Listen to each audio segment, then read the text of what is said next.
a atividade e o texto. Os textos de matemática são só a conclusão de sua atividade e a imagem que eles transmitem é distorcida. O matemático progride operando com base em seus saberes de referência, em seu conhecimento e em entidades provisórias, objetos ainda mal definidos, expressões em formação, indecisas, verdadeiras, falsas, teoremas conhecidos, cuja utilidade é questionável, e saberes. Essa atividade é apenas aparentemente individual e solitária. Na realidade, as trocas, os desafios e as cooperações voluntárias ou não são a regra hoje em dia. Reduzir a representação da atividade ao estudo de textos de referência remonta a uma cultura milenar e é o melhor jeito de afastar a maioria dos alunos dessa cultura. Qual a necessidade de refazer o que já foi estabelecido? Mas o ensino é, de fato, uma aculturação a uma sociedade viva. Se as crianças não virem mais ninguém calcular, elas não aprenderão a fazê-lo. Bom, no texto matemático, eu entendo, pelo menos que eu entendo, que eu interpreto do Rousseau, é o próprio objeto matemático. Quando eu falo, por exemplo, de número racional, eu vejo toda uma teorização que é escrita sobre a construção do número racional. Então, você tem textos científicos que são escritos para explicar toda uma teorização axiomática sobre o objeto matemática, o campo da matemática. Geometria, álgebra, probabilidade, cálculo, etc. Então, o que ele está dizendo no trecho que tinha e aí um pouquinho uma crítica também da reforma da matemática moderna, que tem gente que acha que ensinar matemática é ensinar justamente aquele texto teórico, aquele texto científico da matemática.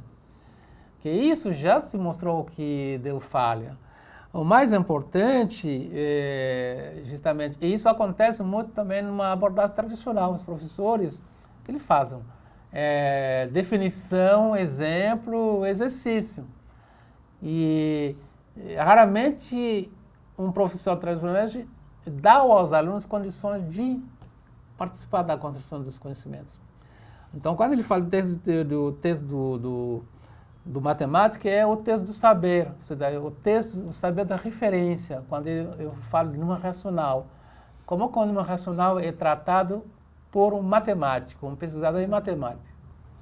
Ele não está se referindo, então, a esses textos que a gente constrói na sala de aula, que o próprio aluno constrói a partir do conhecimento dele? Não, ele está falando mais do texto do saber, porque, na realidade, aquele texto do saber, ele precisa ser readequado para que o saber seja acessível ao aluno. Ou seja, apesar de não falar disso, ele tem todo um processo que a gente chama de transposição didática, né? As adequações, as transformações que esse texto de saber deve sofrer para ser um saber do aluno. E o professor deve participar desse processo de transformação, de adequação. Claro que a gente tem que sempre tomar cuidado para não descaracterizar o objeto que a gente quer ensinar nesse processo de transformação, né?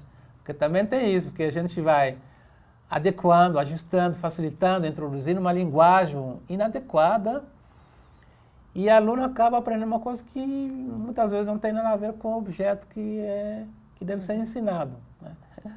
E a gente vê muito no primário o professor inventando uma linguagem que não tem nada a ver com a linguagem consagrada. Eu digo para os professores, não adianta você inventar uma coisa, uma linguagem, você acha que facilita. E na realidade complica, porque o aluno vai aprender uma linguagem errada. Tem que aprender uma coisa e depois a outra, né? Depois a outra.